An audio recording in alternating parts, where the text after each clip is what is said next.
Nod or shake reviews. Willie nod or Willie shake. Yeah! Hello, Johnny here with Jim Bobby. Welcome to another thing of Nod or Shake reviews. Nod if it's good, shake if it's not so good. Either way, you should check it out because you might find your new favorite movie. This is gonna somewhat contain spoilers, not movie details, but a very something that happens in the movie that is very different from this director. You'll see in a minute. We are reviewing Trap. I give it a shake. So do I. Yeah, so I feel bad for Josh Hartnett because I thought he did pretty well. I just think M. Night Shyamalan directed him badly. Oh, you thought so? And I think, honestly thought the only constant thing about this film that was like interesting was him. Well, like he was interesting to watch, and he was interesting to watch, but there was just some goofy decisions with acting and writing. I think that's done intentionally. And I think, well, yeah, I mean, it's done intentionally, which makes it worse. No, but I think it's done intentionally. Well, I mean, I view that differently than you. But and I see what you're saying. It's like The Happening all over again. Yeah. What? No. Everything that happens in this movie is, at least from the way I saw it, is because of all these coincidences and all this terrible incompetence with just everybody. Like everybody, you know, I know generally in horror movies, like all the characters make stupid decisions, but this was just like, you know, there's this giant manhunt for a serial killer. A guy takes him backstage. I've never been in this situation. I don't know what this situation is, but I feel like in that situation, I don't think any charisma would do it at all in such a smaller setting. A lot of it, yeah, I see what you mean. The coincidences and the luck that he had. It was just too much. And things that like he was able to do. There's this thing that he was able to do at the end. I'm like, no way. It was just, it asked too much of a suspension of disbelief that I just couldn't do. You know what's do. funny? I was literally going to say the same phrase in terms of this movie, but for a different reason. Not because of the persuasion checks. He definitely had the two D20 die. You're playing Baldur's Gate 3 way too much. But yeah, he used the two die to get those persuasion checks. The biggest twist that M. Night Shyamalan has ever done in his film career. You gonna say it together?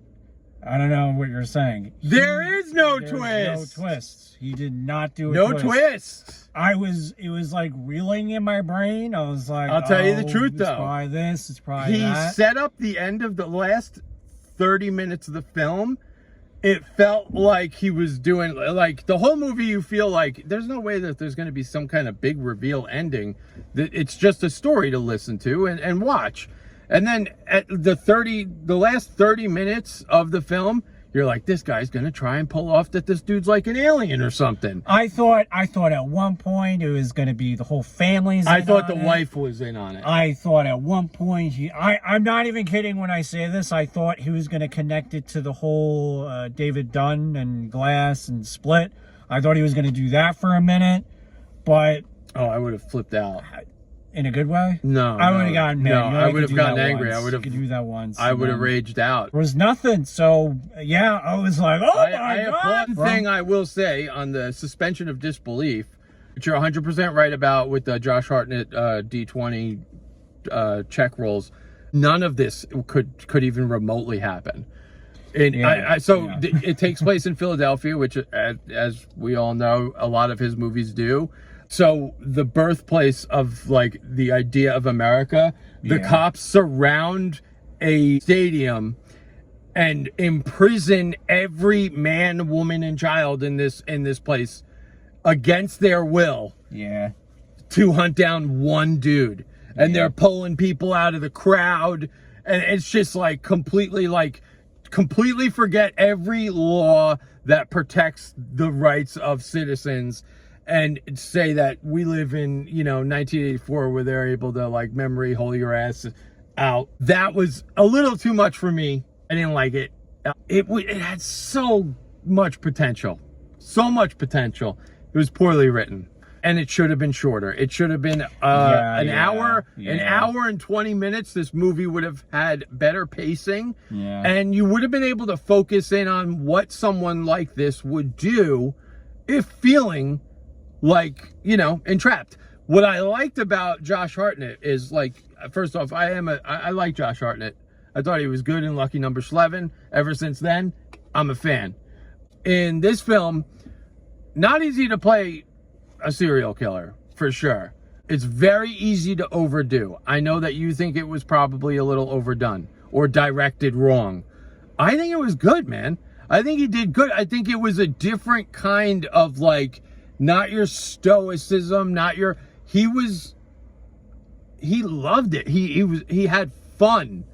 This box that he was put in, it was almost like, oh, this is a change of pace for me. And he was enjoying it just as much as his girl was enjoying the concert. I like that. And I thought a lot of his mannerisms and the way he acted, even though far-fetched because he was getting away with murder, literally, a lot of the decisions that he made with the character I thought were very well done. But I do agree some of it was a bit much, very reminiscent of The Happening, and I think that's poor direction.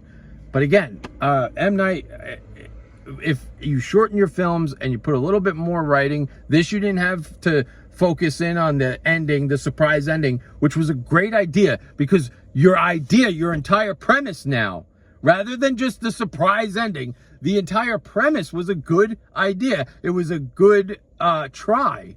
And I think he is such a talented dude behind the camera. He is so talented. I love the composition of his shots. A lot of the time I do. The close-ups of the face. You know, I don't know how much of did he write it? Yeah. Yeah, so, I mean, the concept in and of itself was great. I just think if you shortened it, you would have been able to hone in on, you know, stuff that was a little bit more memorable and not completely out of the realm of reality. Which in this type of movie, I want a little bit more of the realism, or what he thinks is. Anyway, it was a good attempt. It's a shake for me. Josh Hartnett, I thought he was a good choice for the role. That's for sure.